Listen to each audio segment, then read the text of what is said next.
अभी आपने देखा स्ट्रेस स्ट्रेन डायग्राम देखा डक्टाइल मटेरियल का। डक्टाइल मटेरियल में भी स्पेसिफाइड करके हम लोगों ने देखा किसका, हाँ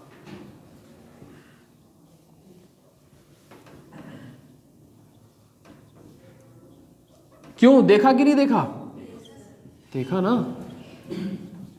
बोलो। Proportionality limit, elastic, upper yield, lower yield, plastic range ही, हाँ प्लास्टिक रेंज, अल्टीमेट, सही बात है ना। पूरे सीक्वेंस समझ में आ गए, बोलो फिर से। अरे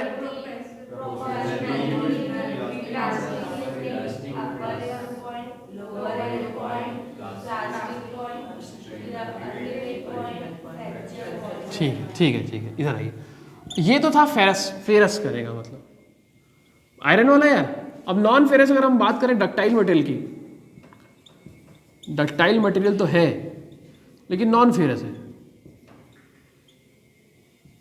आयरन नहीं कहने का मतलब, जैसे कि सर एग्जांपल वही एल्यूमिनियम, कॉपर है ना, इधर देखो तो उसमें क्या होता है, नॉन फेरस जो मटेरियल होता है ना उसमें आपको यील्ड पॉइंट नहीं मिलता है, कुछ इस तरीके से फेलियर आ जाता है, straight like this, yield point नहीं मिलता है। ध्यान देना, ये मान के चलो प्रोपोर्शनैलिटी पॉइंट ले लिया, ये ए बी, और ये इलास्टिक पॉइंट ले लिया। ध्यान देना डक्टाइल मटेरियल है तो इलास्टिसिटी तो है उसके अंदर, लेकिन यील्ड पॉइंट देखने को नहीं मिल रहा है, वो स्टेबिलिटी देखने को नहीं मिल रही है उसमें, जिससे माइल्ड में मिला है। तो ध्यान देना यहाँ पर जब डिजाइनिंग के लिए अगर हम बात करें तो यहाँ पर हम लोगों ने ये स्टेबल पॉइंट था, इसलिए यील्ड स्ट्रेंथ को मतलब यील्ड पॉइंट पे जो स्ट्रेस है उसी को हम यील्ड स्ट्रेंथ बोल देते हैं डक्टाइल मटेरियल जो फेरस वाला है। लेकिन जो नॉन फेरस है उसमें हमारे पास यील्ड पॉइंट मिला ही नहीं। तो इसमें अगर हमको स्ट्रेंथ बताना है डक्टाइल मटेरियल को तो हम क्या करते हैं, फ्रूप स्ट्रेस लेते हैं। क्या लेते हैं, फ्रूप स्ट्रेस। अब उसको समझना, ये फ्रूप स्ट्रेस कैसे कंसिडर किया जाता है, कौन से स्ट्रेस को हम फ्रूप स्ट्रेस बोलते हैं, इसको समझना। मतलब यहां से लेकर यहां तक ये स्ट्रेस की वैल्यू है ना, उसमें से कोई एक वैल्यू को क्या लेंगे हम, फ्रूप स्ट्रेस लेंगे। यही बात है ना, समझते हो कि बात को। तो उसमें से कैसे फ्रूप स्ट्रेस कैसे लिया जाता है उसको समझना। एग्जाम में क्वेश्चन यही पूछा जाता है कि फ्रूप स्ट्रेस कैसे कंसिडर किया जाता है। ध्यान देना,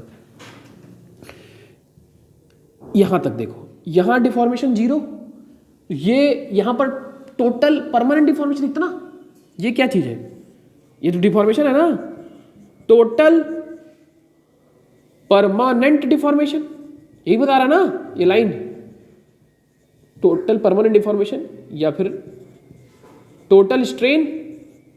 क्यों,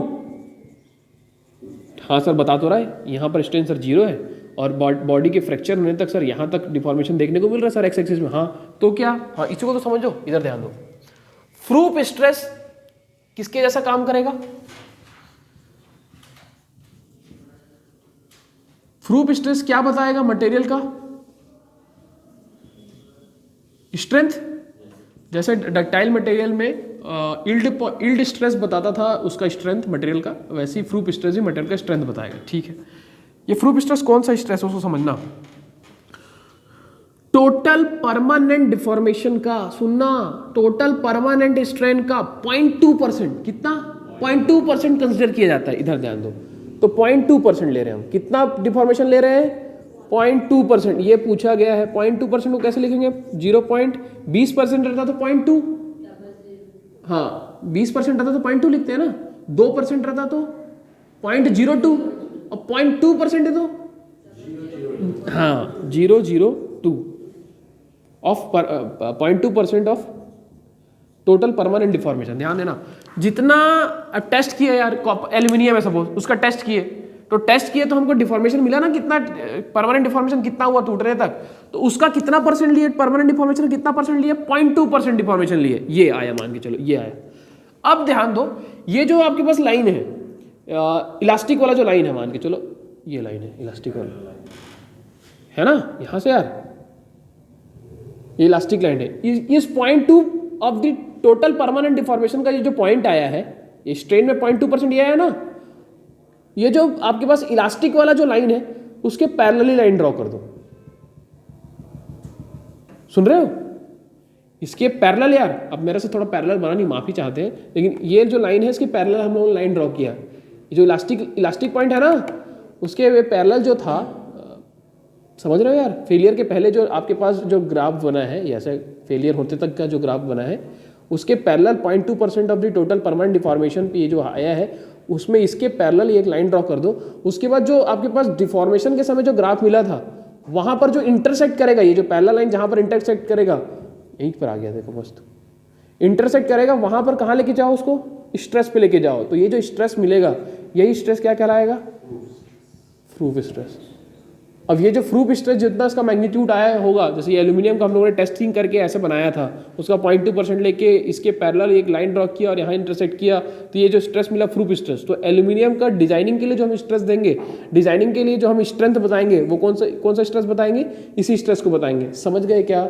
एग्जाम में क्या क्वेश्चन आता है ये बताओ? एग्जाम में भाई यही आता है कि प्रूफ स्ट्रेस के लिए जो स्ट्रेन लिया जाता है वो कितना % लिया जाता है। तो टोटल परमानेंट डिफॉर्मेशन का कितना % लिया जाता है? 0.2%। एग्जाम में क्वेश्चन आएगा कि नॉन फेरस मटेरियल के लिए डिजाइनिंग के लिए कौन सा स्ट्रेस लिया जाता है, तो अब तुम क्या बताओगे? Proof stress. समझ में आएगा? 2 क्वेश्चन एग्जाम में पूछा गया है। तो अगर क्वेश्चन में डक्टाइल मटेरियल का स्ट्रेस स्ट्रेन डायग्राम, तीसरा क्वेश्चन में डक्टाइल मटेरियल का स्ट्रेस स्ट्रेन डायग्राम बोल रहा है, स्पेसिफाइड नहीं किया है माइल्ड स्टील, तो ये भी सही है, सही है ना? लेकिन वो स्पेसिफाइड करके रखा है stress strain diagram for ductile material mild steel, तो ऐसा मिलेगा। समझ में आया बात? तो ध्यान रखना, डक्टाइल मटेरियल बोल के इसको आंख बंद करके मत मार देना, ये माइल्ड स्टील का है। दूसरे डक्टाइल मटेरियल का ऐसे ही बनेगा, यील्ड पॉइंट नहीं मिलता उसमें। ठीक है जी, दोनों दिया होगा तो ग्राफ भी दोनों दिया होगा ना यार।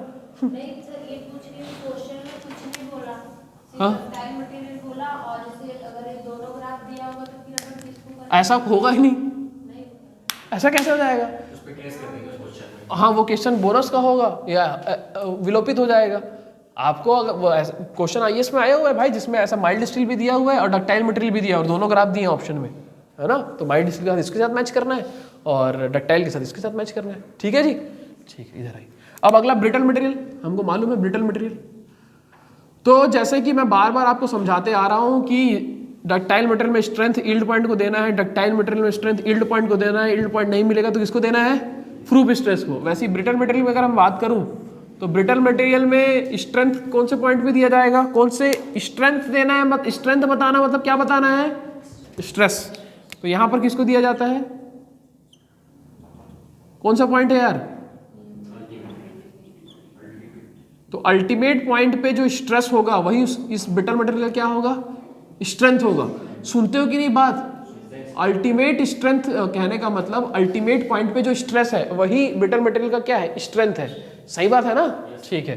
तो सर इसमें कोई इलास्टिक नहीं, इसमें कहाँ से इलास्टिक आएगा? ब्रिटल में, है ना? इसमें सर यील्ड विल्ड पॉइंट, अरे कहाँ यील्ड विल्ड आएगा इसमें? ब्रिटल में कोई यील्ड विल्ड नहीं आएगा। ठीक है जी, ठीक है। अगला आ जाओ, लीनियर इलास्टिक मटेरियल एग्जाम में पूछ रहे।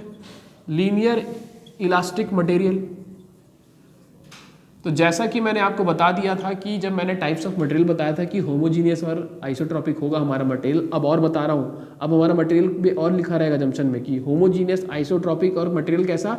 Linear elastic. लीनियर इलास्टिक कहने का मतलब उसका ग्राफ ऐसे ही बन रहा होगा, सुन रहे हो? इस तरीके से लीनियर इलास्टिक अगर बोलेगा। अगला क्वेश्चन देखो, लीनियर या फिर परफेक्ट प्लास्टिक देखते हैं पहले। मटेरियल कैसा है? कैसा मटेरियल है? परफेक्ट प्लास्टिक है, सिर्फ प्लास्टिक नहीं है, परफेक्ट प्लास्टिक है। तो परफेक्ट प्लास्टिक के लिए मैंने आपको जैसे भी उस समय बता रहा था, जब स्ट्रेट रहेगा, डिफॉर्मेशन कैसा भी हो, स्टार्टिंग से जो एक ही कांस्टेंट स्ट्रेस प्रोड्यूस करेगा वो, ठीक है? तो जनरली परफेक्ट प्लास्टिक पॉसिबल नहीं हो पाता है, ठीक है ना, कि एक ही स्ट्रेस आए। ठीक है, तो परफेक्ट प्लास्टिक कैसे बताना है? ये जितने भी बता रहे सब एग्जाम में आए तभी तो बता रहा। लीनियर इलास्टिक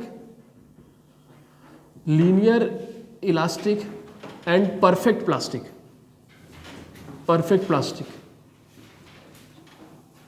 तो लीनियर इलास्टिक ध्यान दो, लीनियर इलास्टिक और परफेक्ट प्लास्टिक दोनों का कॉम्बिनेशन उस मटेरियल में, तो लीनियर इलास्टिक फिर परफेक्ट प्लास्टिक, ध्यान देना। अगला linear elastic and strain hardening. ऐसा कोई मटेरियल है जिसमें ऐसा कुछ है, दो प्रॉपर्टी एक साथ है, तो स्ट्रेस स्ट्रेन डायग्राम कैसे बनेगा? स्ट्रेन हार्डनिंग में क्या बढ़ता है? स्ट्रेंथ बढ़ाना मतलब क्या का बढ़ाना? स्ट्रेस का बढ़ जाना। तो कुछ इस तरीके से बनाएंगे, ध्यान देना। रिजिड मटेरियल कैसे बनाएंगे? रिजिड मटेरियल का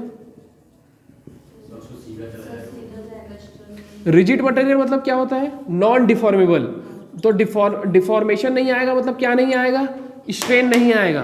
तो स्ट्रेन नहीं आएगा तो क्या एक्स एक्सिस में नहीं आएगा तो पूरा लाइन कैसे जाएगा? वाई एक्सिस में। सही बात है ना? लिख लो इसको। सारा एग्जाम में आया है आपको? यस, सारा एग्जाम में पूछा है। लीनियर इलास्टिक का कैसे बनेगा, परफेक्ट प्लास्टिक का कैसे बनेगा, linear elastic and strain hardening का कैसे बनेगा, फ्रूफ स्ट्रेस का आपको आइडिया हो गया कि क्या होता है फ्रूफ स्ट्रेस।